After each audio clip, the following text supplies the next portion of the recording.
is, okay, got it. We have an hour 20 together, which is a good amount of time.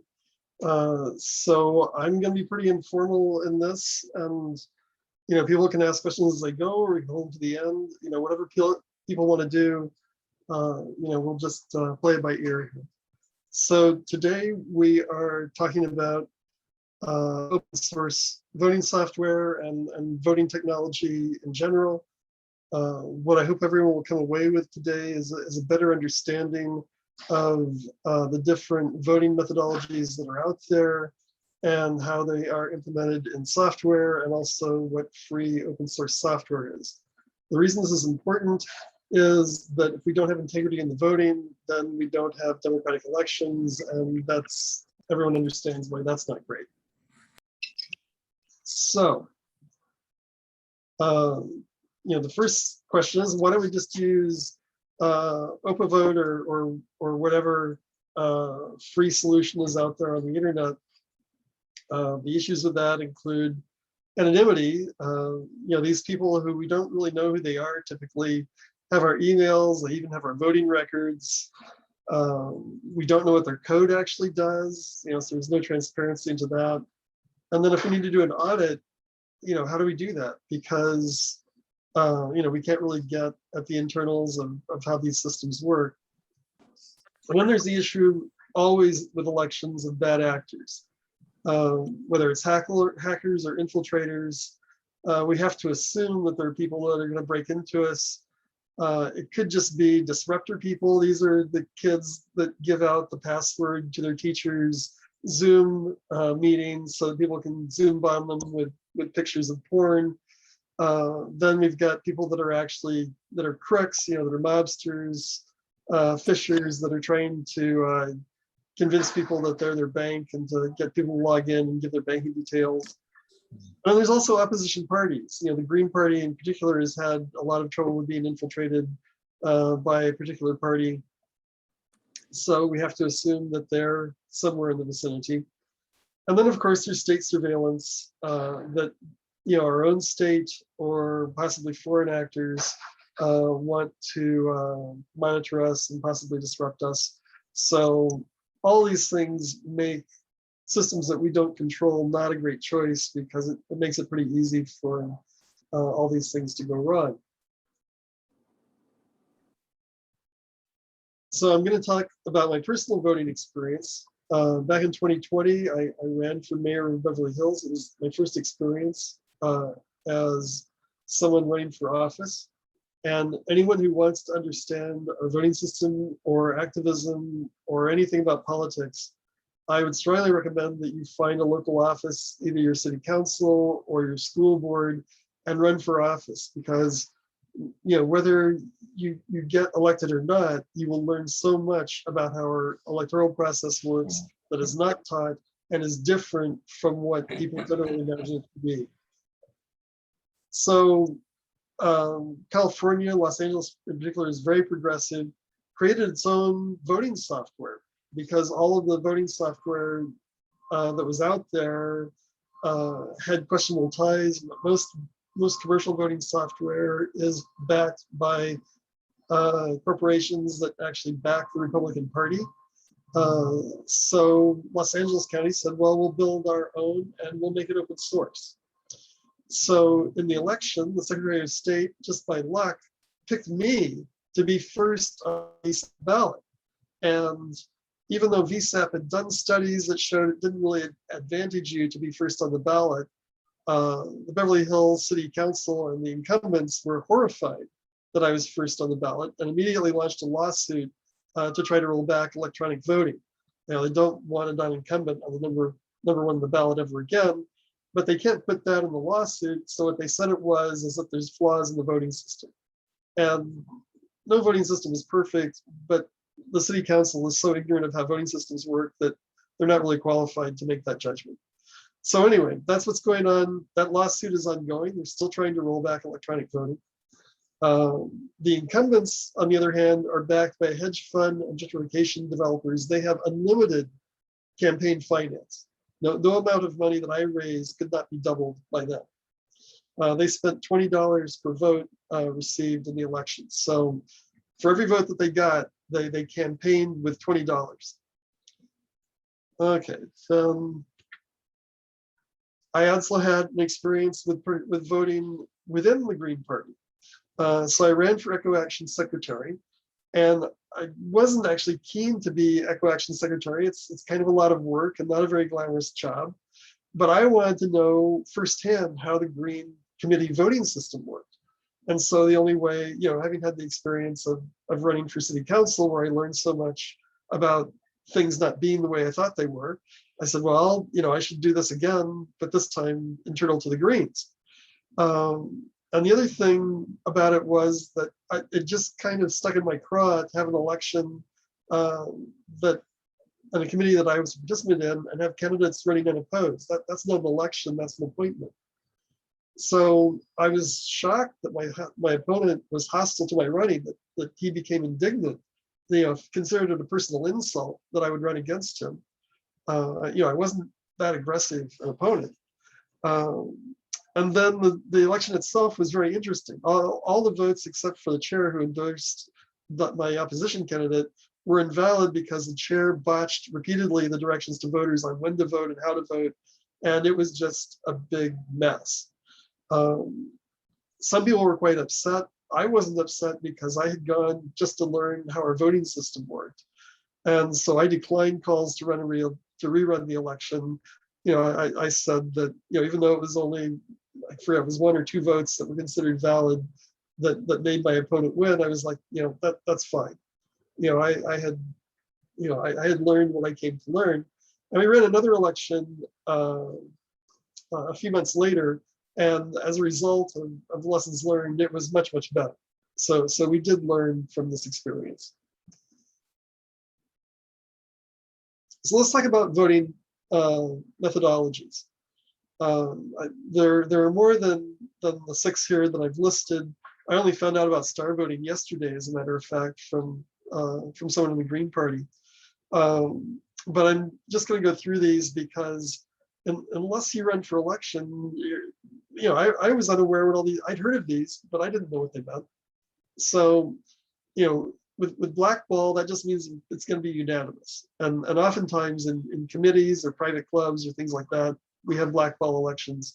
But I'm not going to talk about blackball here because it rarely applies in politics.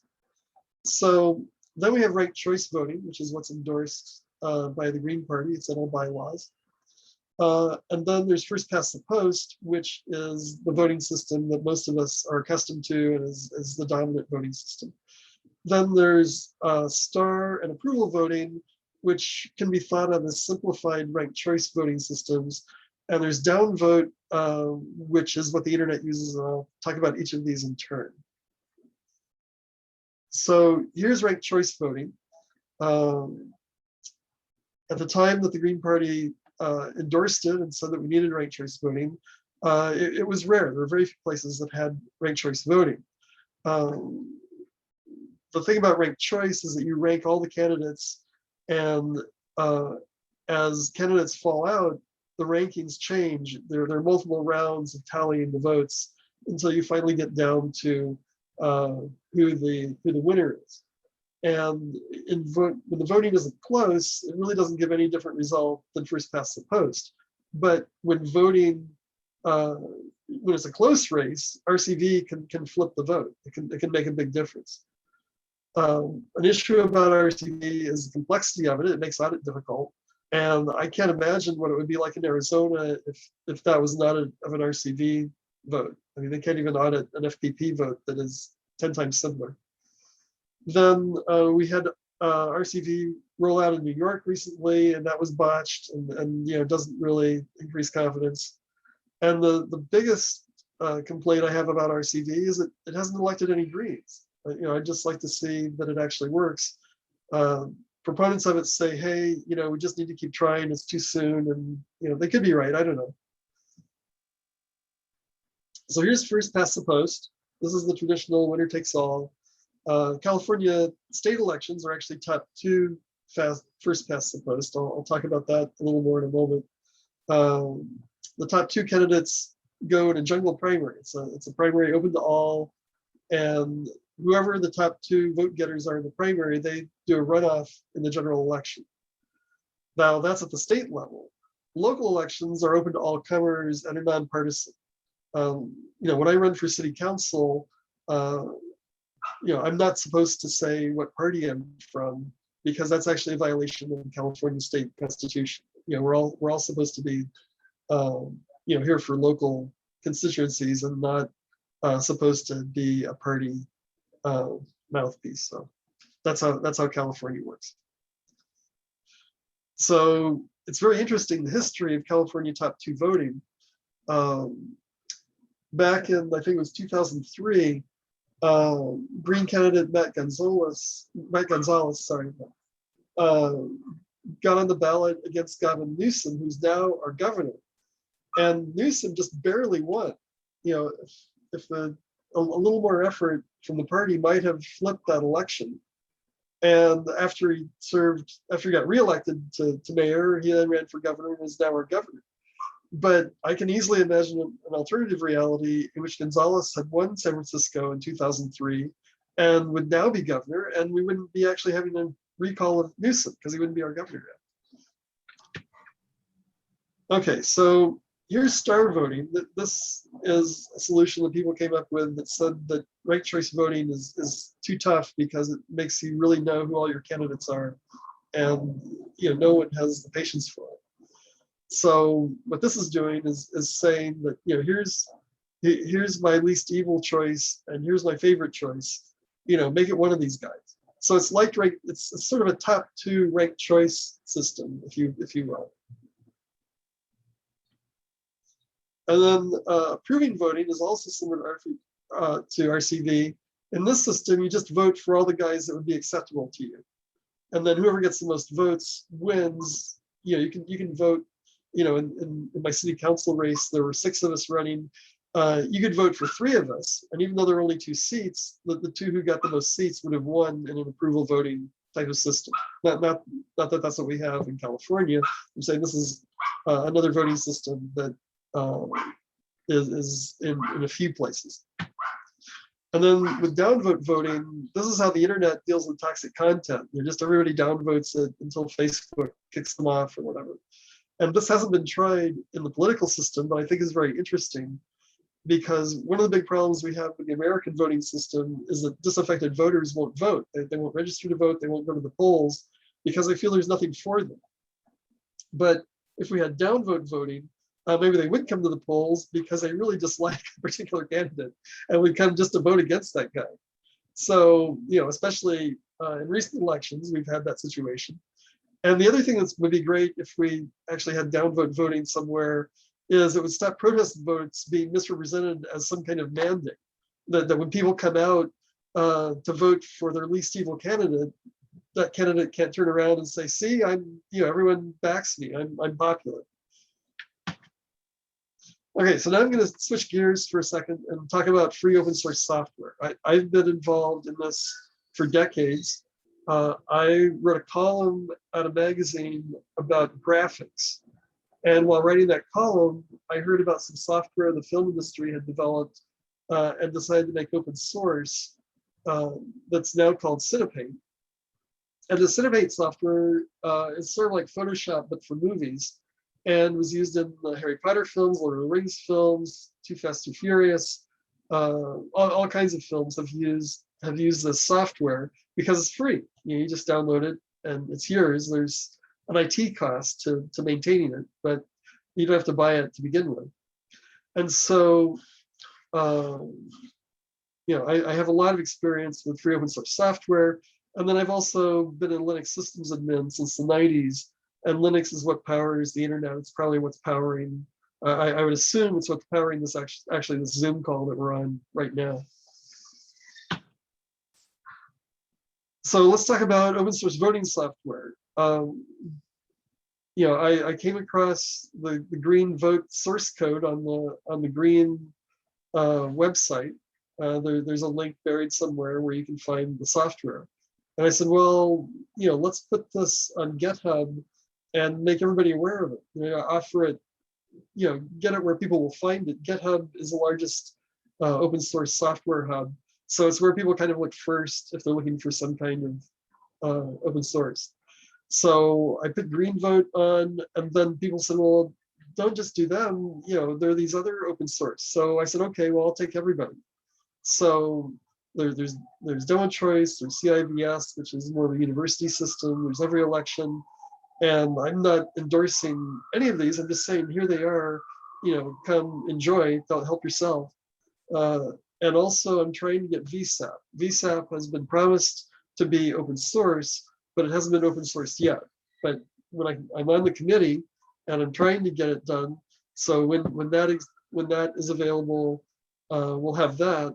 And the interesting thing about VSAP is that system is actually used to elect candidates. The other systems are internal election systems, but VSAP is actually a public election system that is used to elect politicians in California.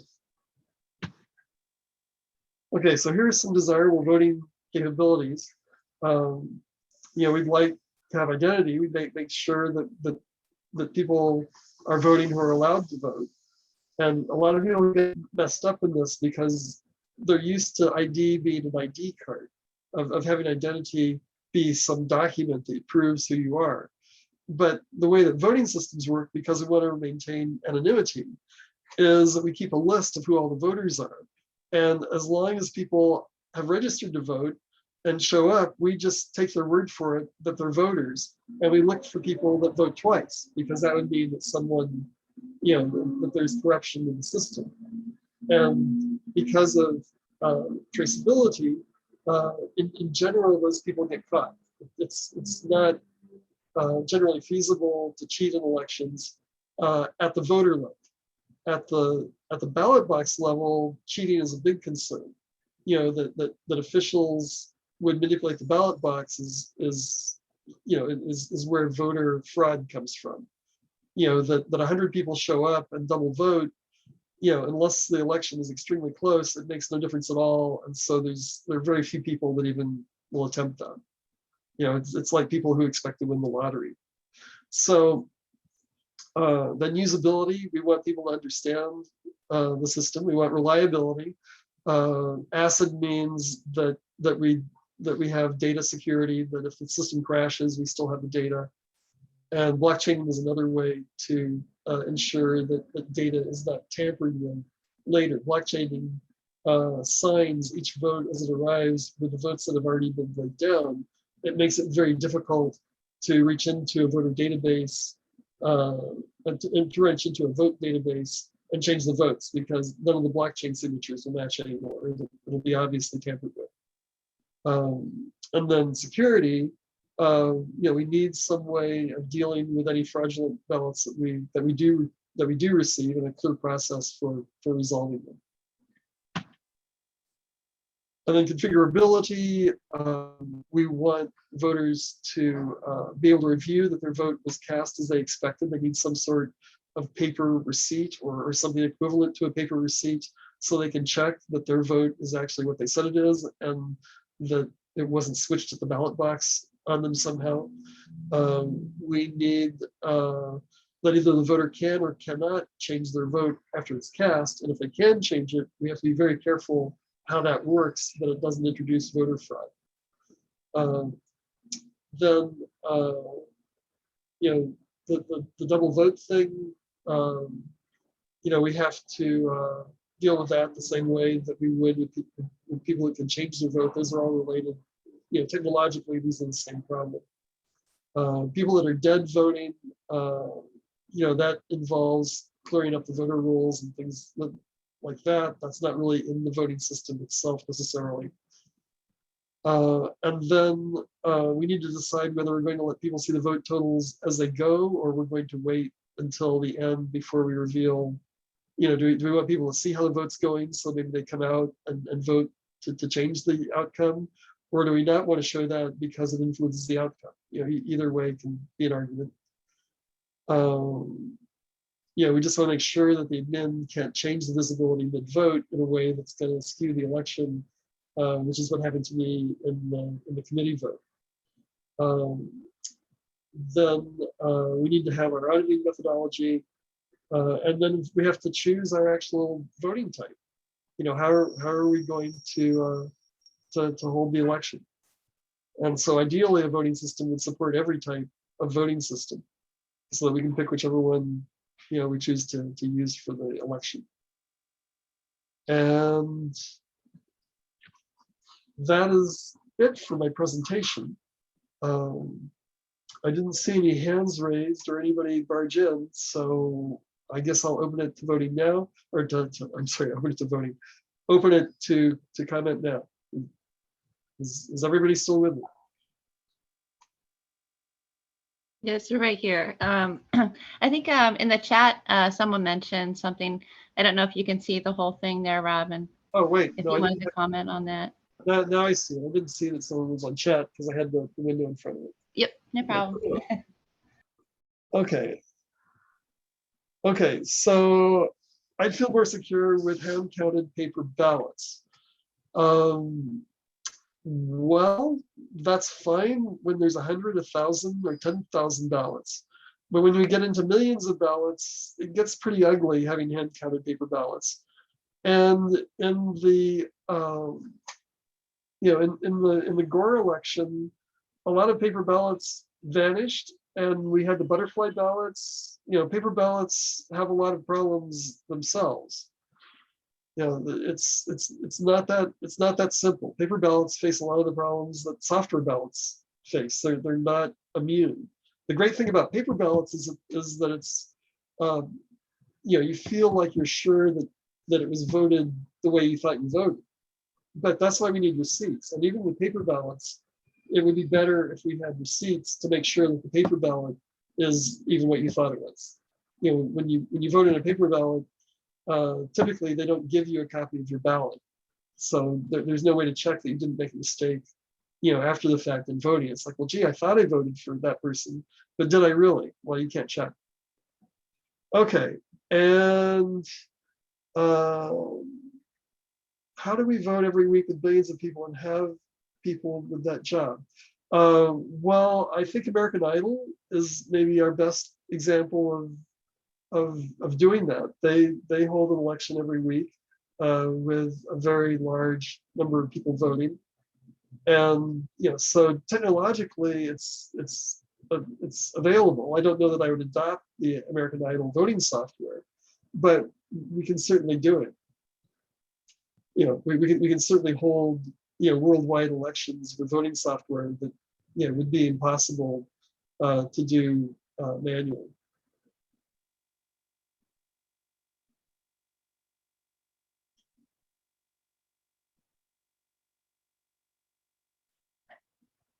Okay, and then there's a comment here about open source voting machines are in our election reform. We should consider amending it to abolish election machines for hand-counted and marked paper ballots as used by a majority of counties. Possibly. That's a policy question that is maybe beyond what I can answer. What I do for my living is I'm a technologist. If you have a software question, I know a lot. As a politician, I'm brand new. I had never run for office before 2020. I never belonged to a political party before I ran for office. I had just come, I was upset by the 2016 election and decided that I should try to do something. So this is, it's all been a learning experience for me.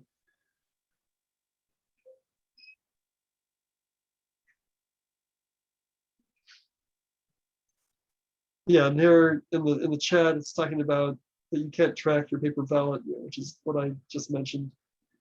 And then how do we vote with everyone? I just covered that. How can we secure the votes? Well, I think key to that in a technological sense is that the voting software be fair and open source.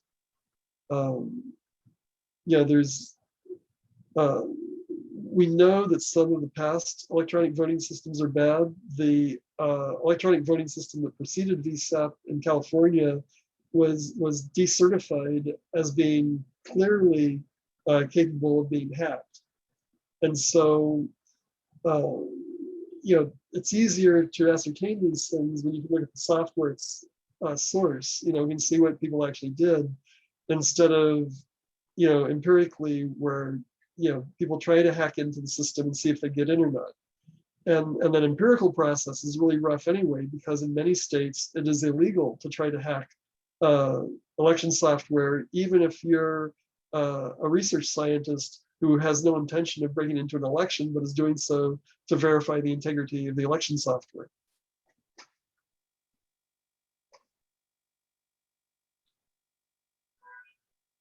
All machines and software are hackable. That comment is true, but all banks are robbable. Having a physical bank has not ended bank robberies, and so paper ballots are hackable too. It's not unique to software.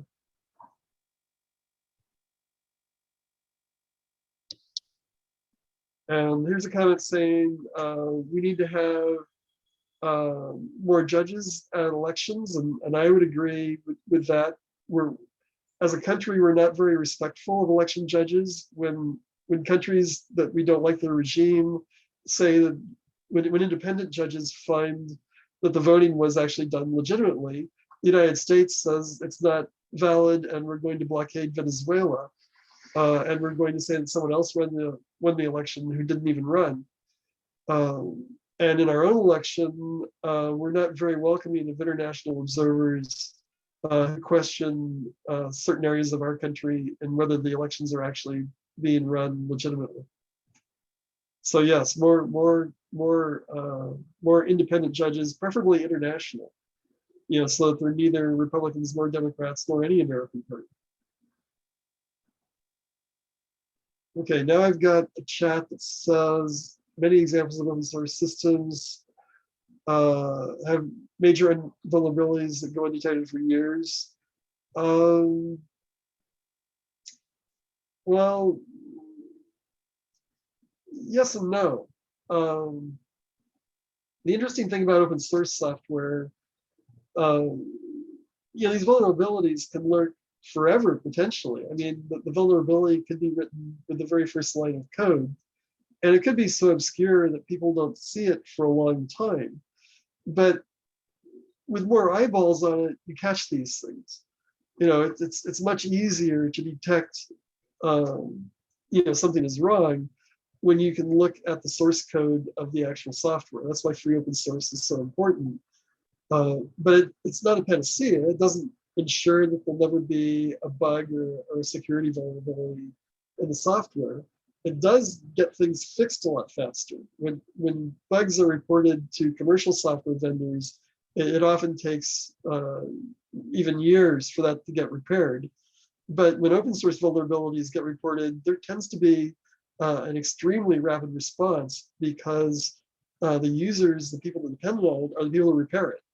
They're not waiting until the next release of their software to send out the repair. And as far as that goes, coming back to paper ballots, we've had problems with paper ballot. Ballot harvesting is the new thing where,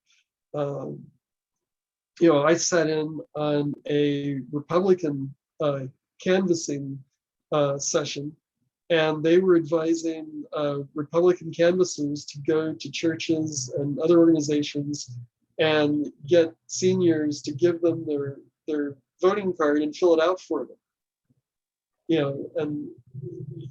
Paper ballot doesn't help if the opposition party is actually filling out the voting cards. And it would actually be easier to detect that had happened with software than with paper ballots. That the wrong person had filled it out is easier to catch in software.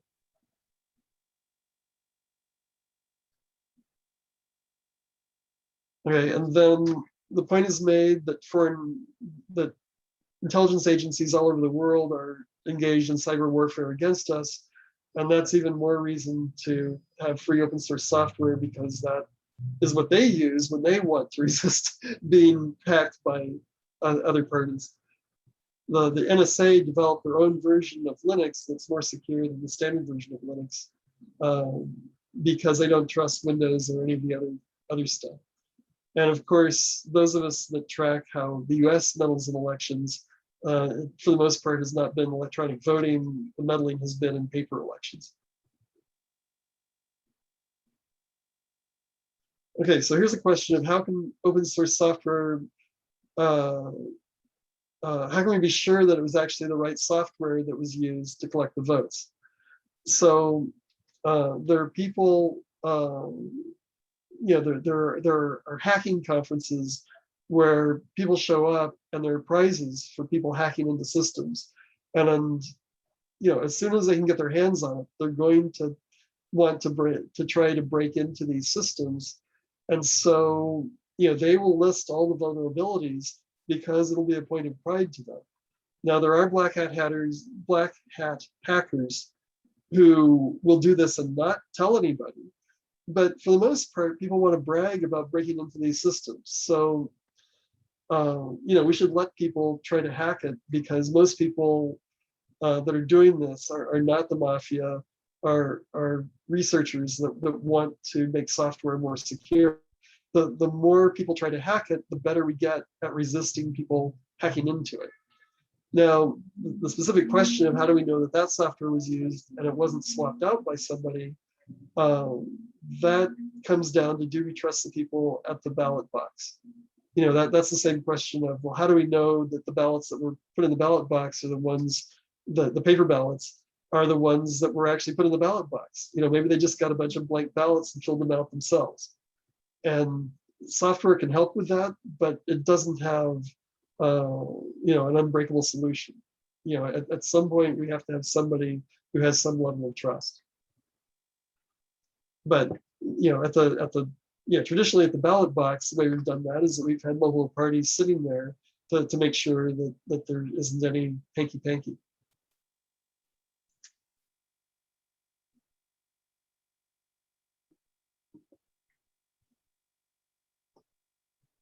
Okay, so this came from Chris. I'm not sure I understand the question. People are equal. Why force some to count? You don't believe people are equal? War is over. Does anybody know what the question is? It doesn't seem like a real question.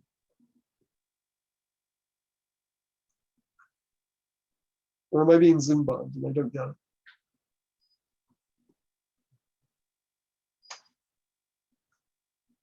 Perhaps it's just a statement. We could move on. Okay, but if Chris is here, I'd like to understand what he means. I don't want to skip over anybody's question if there's a question there. Oh, sure. Yeah, Chris, are you still on here? Oh, yeah, he's on there. Did you want to explain your statement?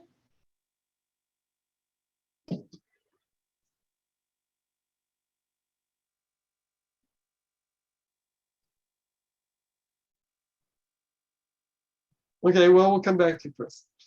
Oh, he says voting equals hacking. Okay, interesting. I can't tell if you can hear me. Now we can. Oh, sorry. I was trying to. No, I wrote in there that wasn't really a question. That was just a response to somebody not having faith in software. Oh, I see. I was Devil's advocate. Okay. I was responding to a chatter. I wasn't asking you. Okay. Well, since I've got you, do you have a question?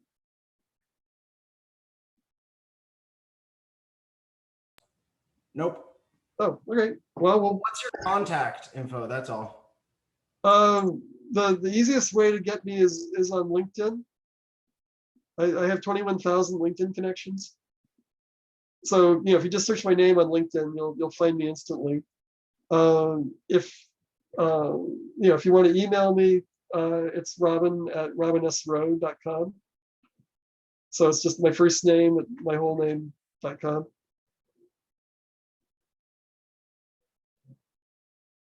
But I'm easy to find because I'm a political candidate, so it's not like I'm hard to track down.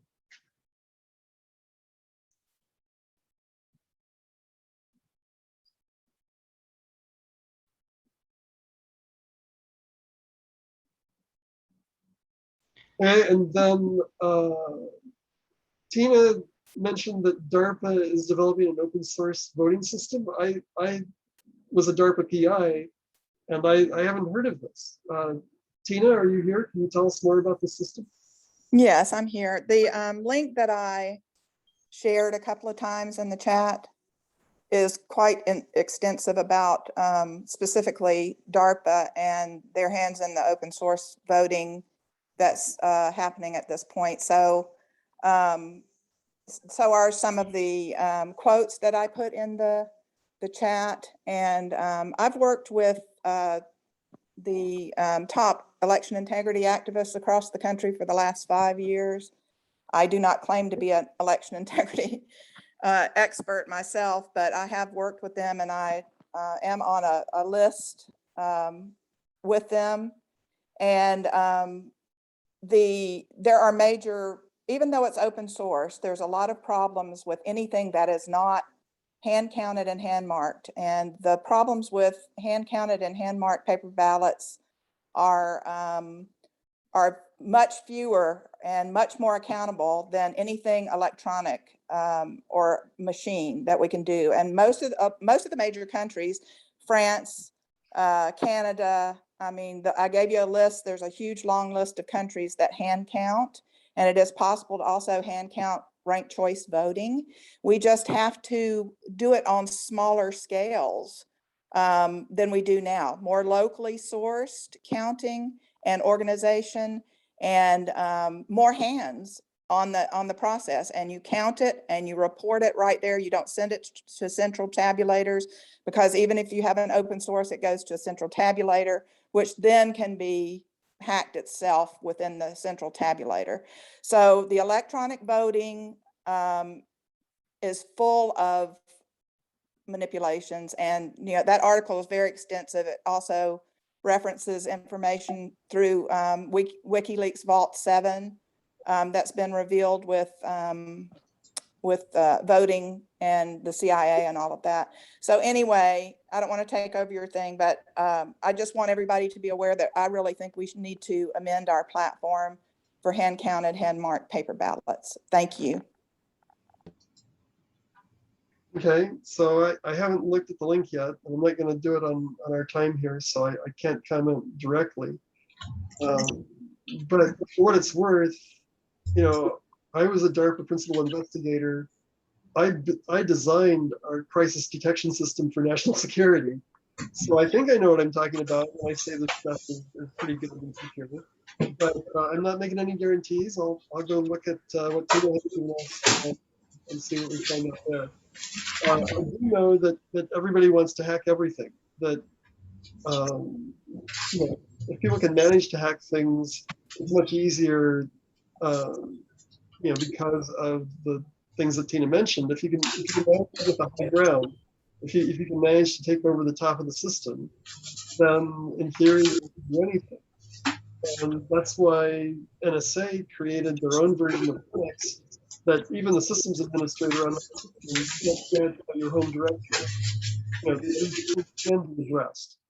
And with blockchain, it makes it very difficult, even if you get your hands on the stuff, to corrupt it, because it leaves tracks. So, I'm still a believer, but I will look at Tina's research and see if I'm still of like mine. Thank you. Okay, I'm scrolling through here to find the next one. I've lost my place looking at Tina's URL there. Okay. I had a comment on that, just thinking about like our local election in our state of Pennsylvania. Everyone was so mad about the 2020, count, because we had a county that was counting by hand, and it took a few days to verify those results. And not that I'm weighing in on either side of the debate or anything. I'm just telling you that was the response that we had in 2020, is that people were very upset with the counties that couldn't count the mail-in votes fast enough. Just a consideration too. Yeah, well, and I look at what's happened in Arizona, and I'm just appalled at what would happen if that was an RCV election. I think the count I think the audit is completely tainted, and it would just be, it's already chaos, but it would be 10 times the chaos. If you ask them to do an RCV election, these are people who can't even add. It's like, how would they do? How would they do an RCV, recount? So anyway, so I got the question from David of what online software would I recommend for elections within our state party? And the answer is none of them. Per the first slide that I showed, I don't trust any of the online software.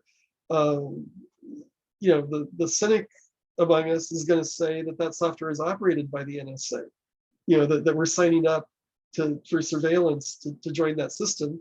And there's a high likelihood that the person thinking that is right, because the NSA has a history, the NSA and the CIA and all these agencies have a history of doing that. There's, just recently it was revealed that the FBI was actually operating the darknet, that they had set up their own darknet and now have done a whole bunch of huge drug busts because they were actually on the high ground watching all these drug buys go down. So I'm not suggesting that we form the dark net, but I'm saying, as soon as you give control to somebody else, you're taking a real chance that it's either the Republican Party or the NSA that you're giving your voting system to.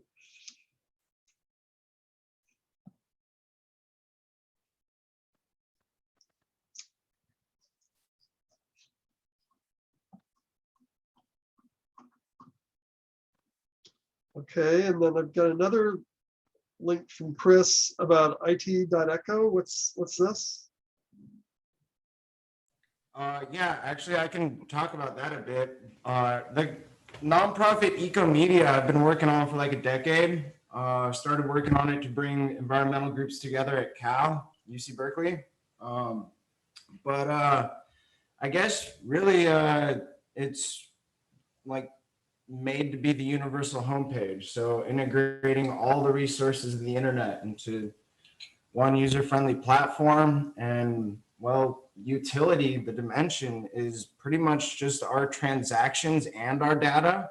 So we're making the one currency out of that as we have this nonprofit website where everyone has a profile. Okay, well, everyone take a look, I guess.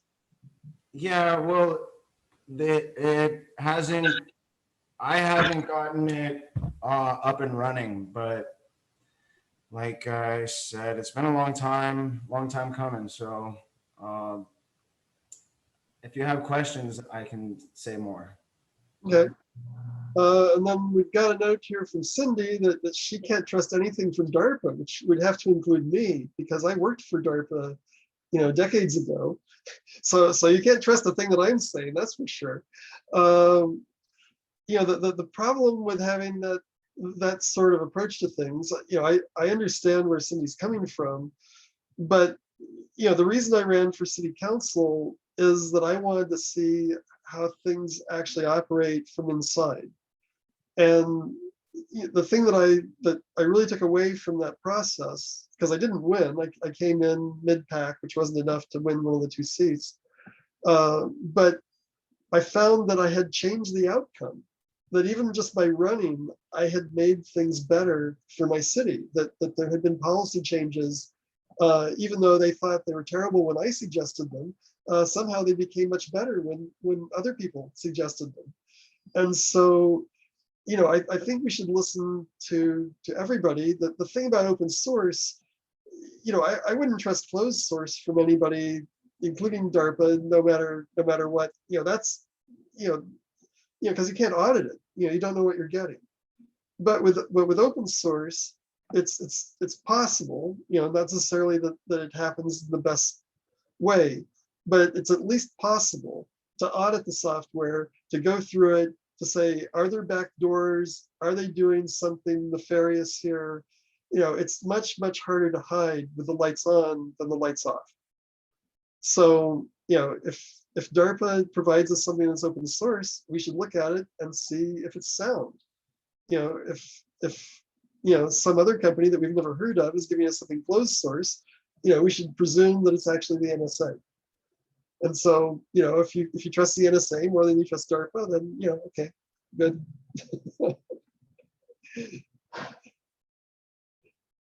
Okay. So Chris has a comment about the black vote. I'm not sure what this is.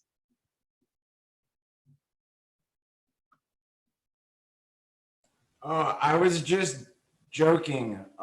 When you were talking about the FBI having the dark web monitoring by they're making gonna the capture dark the- web in the first Yeah, place, on that like that model of creating the software, the black vote. It Well, already they're has it turned capturing the on. dark vote, at least, yes. So that's what I have in the chat window so far.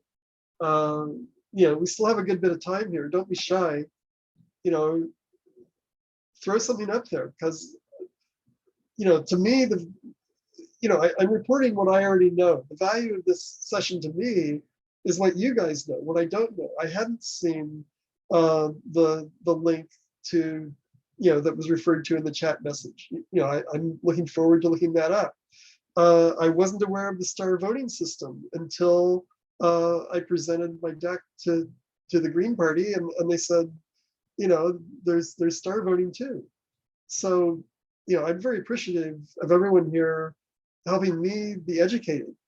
You know, this is, you know, it's kind of a cheat. You know, I'm you know, I've done all this research, and now I want to know if I'm right or not. You know, I'm not presenting it as the truth. I'm saying this is what I've found. So I did have a question.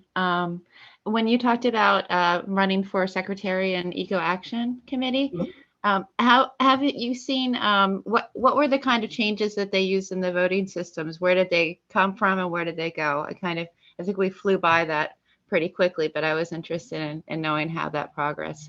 Okay, well, has come I'll about. ask the question, but it's tough because I don't know people's intent.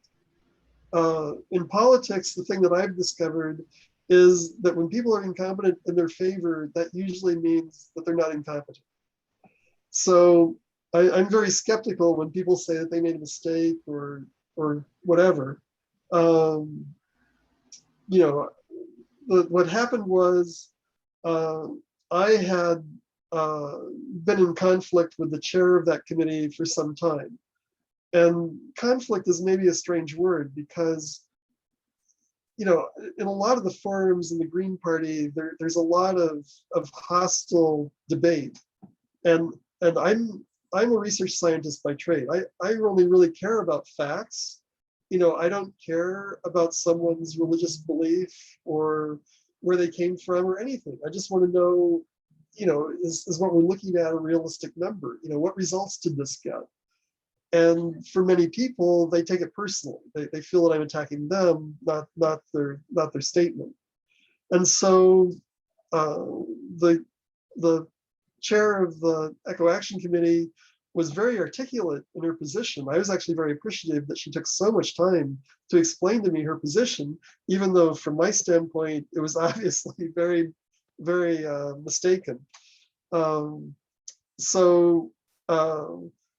Someone joined our committee, new, who was a very militant activist. He'd been arrested for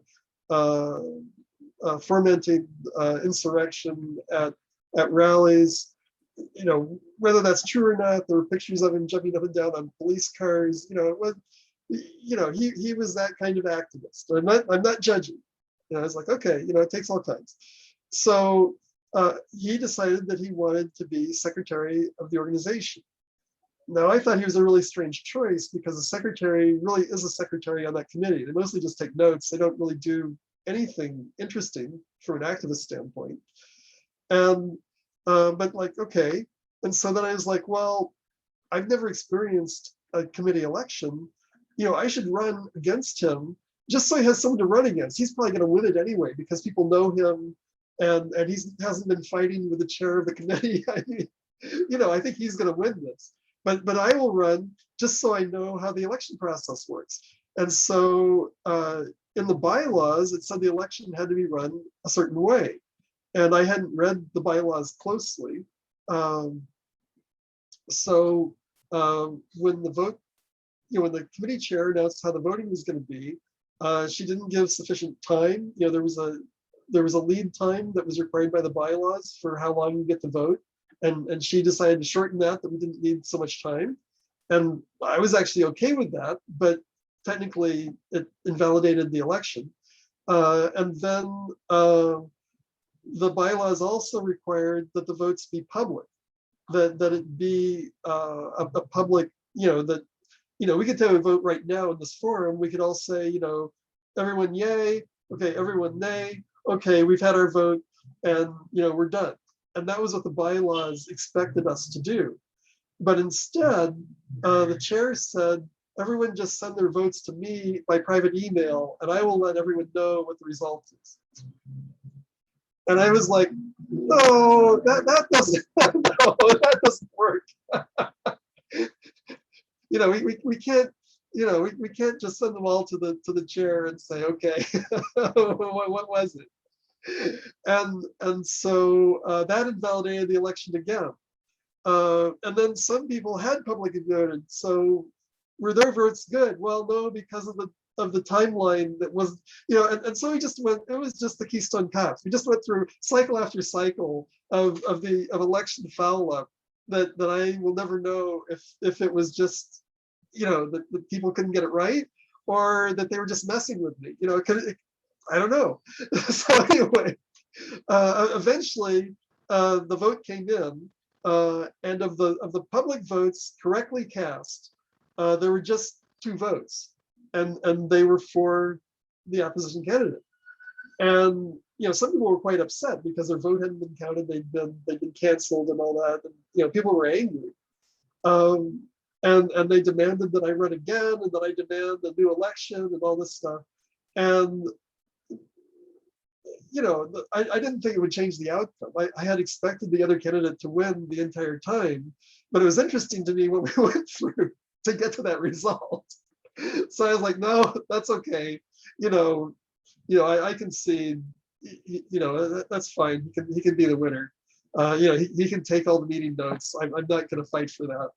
And that was, how it was. It was just, it was just incredible how, and the chair had been the chair for a decade.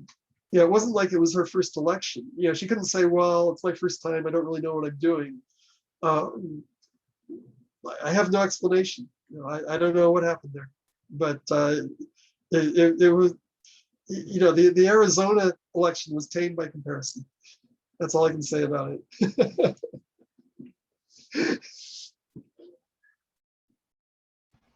So moving forward, how would you say that we could have, we did have recent internal elections too, but some of the open source voting projects that you're working on, how could that work better for the Green Party in their own system of voting?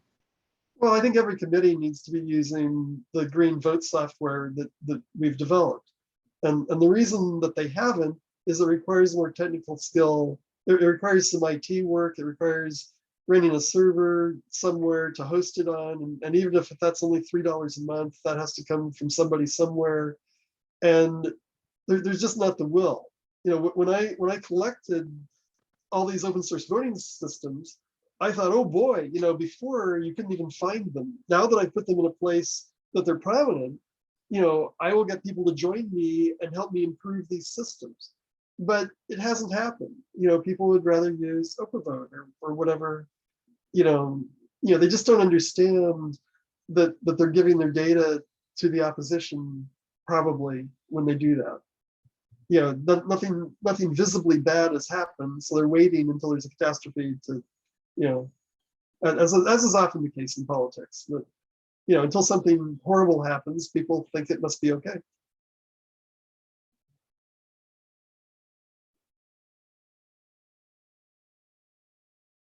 So I'm hoping that people in this group that had the interest to show up today will reach out to me and say, hey, I want to be involved in open source voting. Just to have someone, we have a Slack channel, just to have people come on the Slack channel and say, hey, Robin, have you done anything? would be an improvement. You know, because when I first started, people showed up and were kind of talking, but then none of them did any work. It was all Robin doing all the work. And so, you know, I'm hoping that this is an opportunity to revitalize and for people to really understand. You know, I've never had this deck that I presented today. I wrote that for this event. You know, I've never had this level of explanation to people of why this is so important, of why, you know, OpenVote looks like it's fine. Why don't we just use that? You know, it's hard to explain to people why that's not a good option.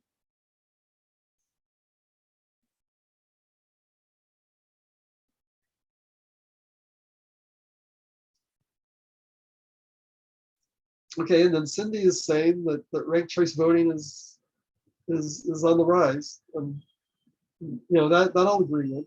We're seeing much more ranked choice voting. I'll be interested to see if it elects any green candidates, because for ranked choice to actually flip the election in our favor, we have to be close. And the only time that we've ever come close in California was thanks to top two. You know, that knocking the many Democratic candidates off the San Francisco ballot. So it was a green candidate versus the Democratic candidate. You know, we came incredibly close to winning the mayor of a major city, and from there possibly the governorship, and from there possibly the presidency. You know, this is the route. And you know, I understand that it's in the bylaws, and I'm not here to tell anybody that they're wrong, but I'm just not seeing the result that people told us to expect. Now that we're seeing ranked choice go out there, you know, where are the winners? Where are the Greens being elected by it? Okay, so Tina says that RCV removes the fear vote extortion to free people to vote for what they want. There's actually science on this. It actually doesn't do that. If you look at the voting results, that was a theory that was put forth before RCV was widely in use. And now that we see the results of RCV, it doesn't seem to have much impact on that. Now, where it might matter is if we had a simpler system such as star or approval voting. You know, those systems are much more trying to address that particular defect in the voting system. So, you know, there's room for optimism there. But you know, when you rank people, you're still voting for the lesser evil people to some degree. You know, putting them at the bottom doesn't eliminate them from the election. You know, if we had down voting, if you could actually vote against the evil person, that would have a much greater effect on the type of voting problem that Cindy's pointing out. Okay, so Tina says the problem is education, and boy, will I agree with that. After I ran for city council, our former mayor said, you know, he liked how progressive I was, and we need a candidate like you to run for city council, even though I'm not of his party.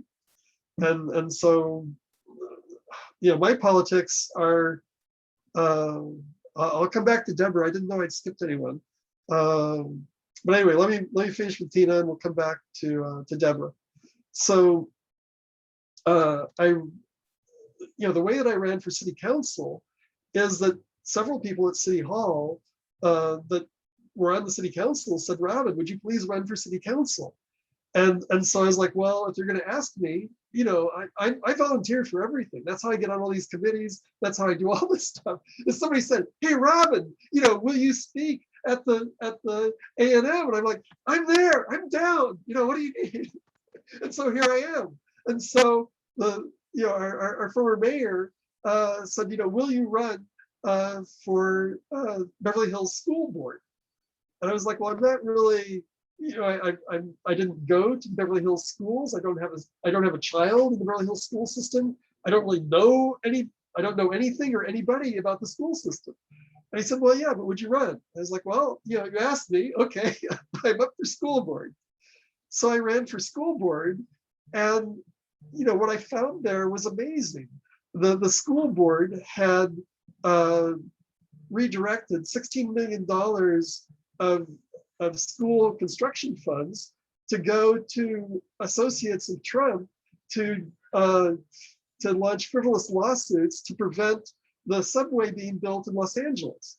The school board was funding Trump, and in fact presented themselves as personal friends of Trump and said that Trump should send the National Guard to Los Angeles to put us under martial law. That's our school board. So then it made a little more sense to me why, you know, our former mayor said, would somebody sane please run against these people? And you know, that was a school board election. So I've kind of lost track. I got excited about the school board election. Can someone redirect me? What was the question I was answering?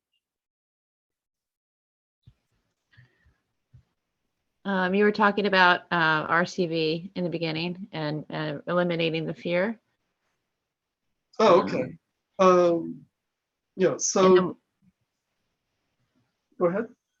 oh, I was going to say, then we were going on to Deborah's question. Okay, well, I think I might have missed something in the question I just answered. I only answered half of it. So sorry about that. If you'll write me another question, I'll try to answer the half that I think I missed, but I can't remember what it was.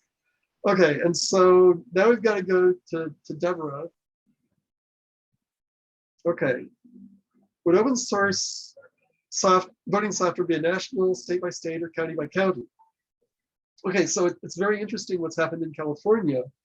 The Los Angeles County developed the open source, well, promised to be open source. We haven't seen the source yet, but they swear on a stack of Bibles that they're going to get it to us. The county, LA County, actually developed the software, not the state, and the state has certified it statewide. So it is the county software being used by the state for voting in the entire state of California. So, you know, if Beverly Hills manages to roll back electronic voting, they won't just do so for Beverly Hills, they'll roll it back for the entire state of California. So, you know, should it be by county, by state, or national? I think that's really more a Secretary of State question. Yeah, we should use the best voting software that we have available. And I think open source by its nature will be the best voting software. VSAP is the only voting software used in public elections that has made any attempt, you know, has promised that it will be open source. So it has no competitors, and it's not even quite there itself because they haven't actually given it to us, but they've said they would. And I think they're sincere. It's just that they're the government, and you know, things take time. But if we have multiple open source voting softwares to choose from, that would be fabulous. And you know, we might have different systems across the country. I'm not here to endorse a particular system. I'm here to endorse an approach. You know, that we should have open source. We should have it that it's free, so that you know, there's no financial barrier to a city, county, or even a green committee adopting the software, that they can just take it.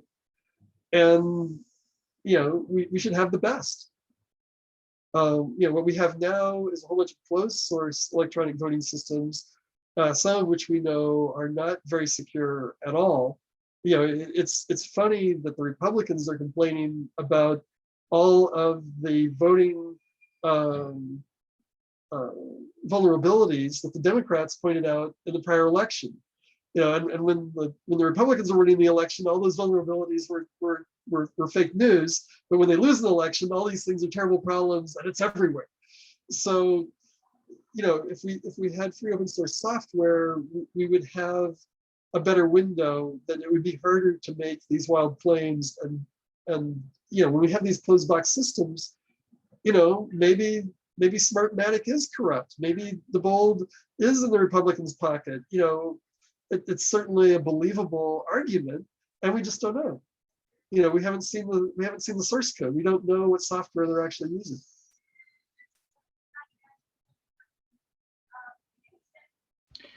I think you were talking about needing to answer the other half of a question, and then Yeah. I think I found what it was, because you went into talking about the school board election after responding to, Right. you know, we need more education.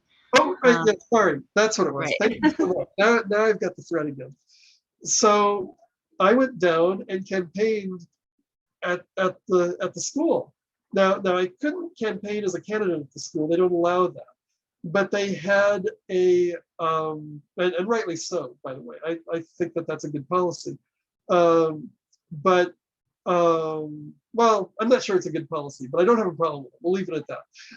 So I'd have to really think about it, and I didn't think about it that much. But anyway, but they did have a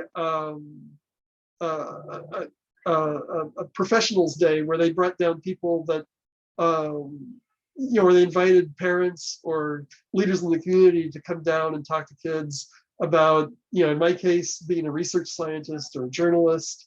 And, so I got to actually meet some of the students because that was my only exposure to the school. And actually, I was very lucky to get to do that because the following week, the school closed due to COVID. So I got to be at the very last public meeting that was held at the Beverly Hills High School of 90210 fame. That's where I live. I live in 90210. So, I got to go down and meet these students, and the apathy was just incredible. If you think voter apathy is bad, you should have been with me in the class at the Beverly Hills High School. That was apathy. These are kids that have just had all of the joy and the curiosity ground out of them by, just a terrible education system. And so in the process of running, I learned a lot about Beverly Hills education and the country in general. And what I found was very interesting. In 1980, Beverly Hills had the #1 ranked public school system in the world, without question. Everyone agreed that Beverly Hills is #1. These are the best public schools in the entire world. And everyone was moving here to go to our free public schools. And so we had quite, it became a very desirable place to move to. Then the war with Iran happened, the overthrow and the taking of hostages. And the elites of Iran had to flee the country. Just as people are fleeing the country of Afghanistan right now who helped the United States, in Iran, anyone who was a friend of the US had to leave the country or face being executed. And so all these people needed someplace to go. They're all rich. And where are they going to go? Well, they're going to go to the best school system in the world because they want their kids to have the best American experience. So they all came here. They all came to Beverly Hills. So we have a huge Persian community here of these expats that were forced out of Iran. Well, Beverly Hills had been the most integrated, one of the most diverse communities in the United States.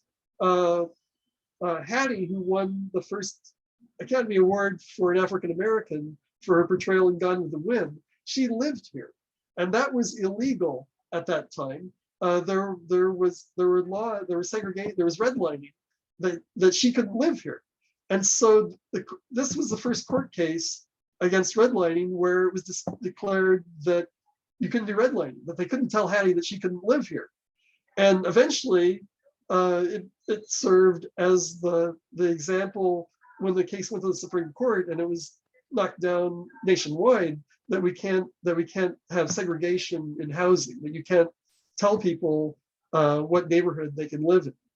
But up until that time, LA, everywhere in LA County was segregated. And Beverly Hills was the only place, and Beverly Hills had the laws too. They just weren't enforced to. Beverly Hills just refused to segregate, even though the laws were on the books saying that we're a segregated community. And so, we were this community was the most progressive in the country, had the best school system, and then all the Iranians escaped here. And you think, well, that's great. These are the smartest, richest people in Iran.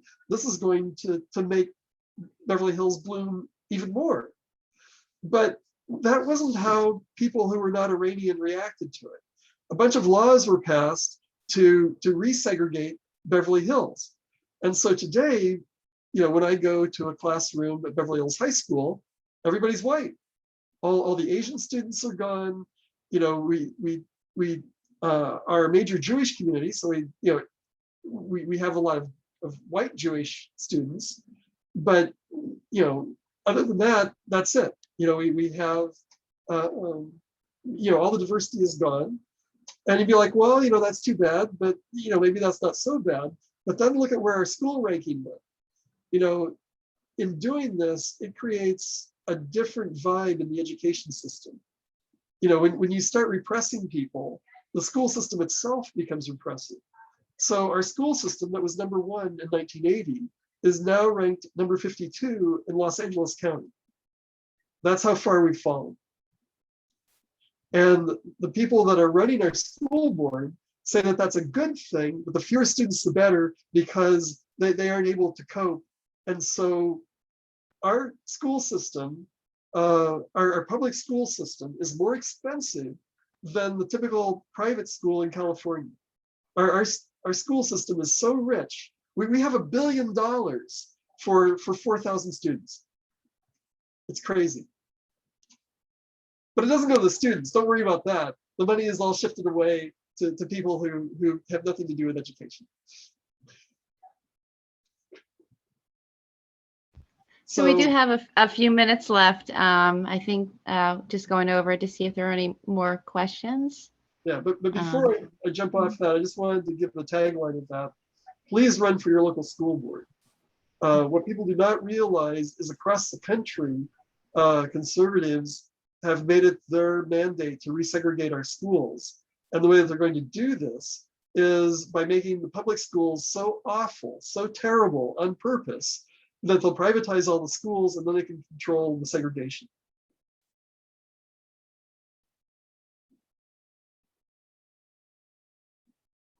What else do we have?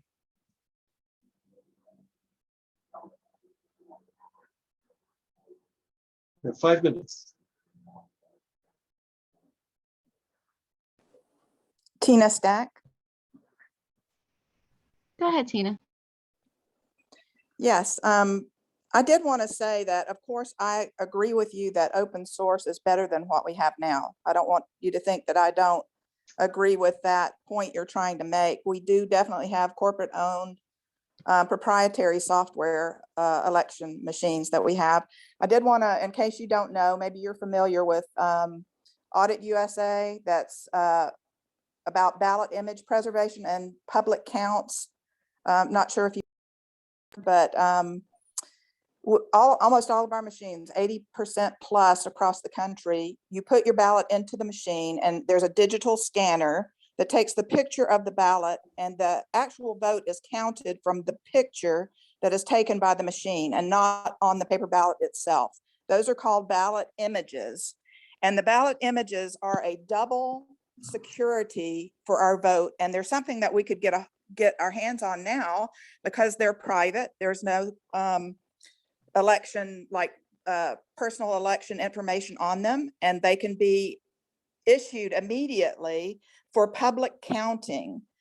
It could be put on public TV and people could have a clicker party. And if somebody was voting for you, they could, every time they saw your vote come up on the ballot image that flashed across the screen, they could keep count at home with these ballot images. And so Audit USA is behind this this movement to get ballot image preservation and public counts. I was going to be a defendant on a lawsuit against Virginia because they're supposed to be saved for the same amount of time that paper ballots are saved, and they are being deleted, which is against the law for them to delete these ballot images. And so lawsuits and activism is going on across the country. So if we can get these ballot images saved and released for public count, that's the next best thing to having hand counted paper ballots right now. Okay, but there's no reason that we couldn't do this with software. We could generate, that digitizer that's recording the paper ballot. That could all be done electronically. It'd be no different.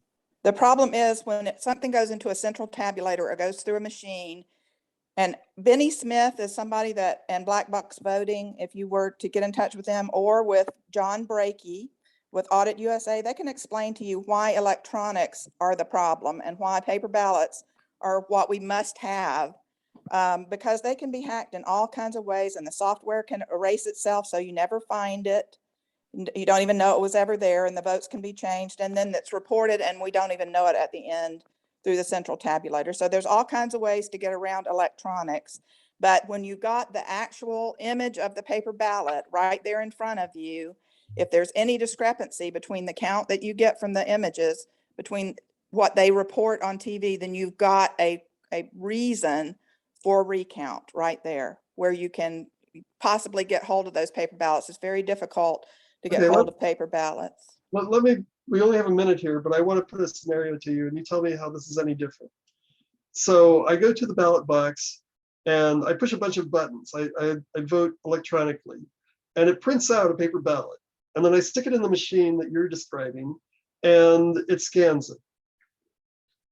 It's a totally electronic system. Technically, I don't need a piece of paper. No, that's not correct. Okay. No, Go ahead. you do not, you go to the ballot box and you mark it by hand and you put your hand marked paper ballot into the digital scanner. You don't Right. push buttons. No. Pushing buttons is black box. Come with me. I'm not saying this is the system we have. I'm asking how is this system conceptually any different? If I would mark up the ballot by pushing buttons and print a paper ballot that has the same marking as if I marked it by hand, how is that any different? I recommend you watch Fraction Magic. Watch that documentary that can fractionalize votes within the system like money.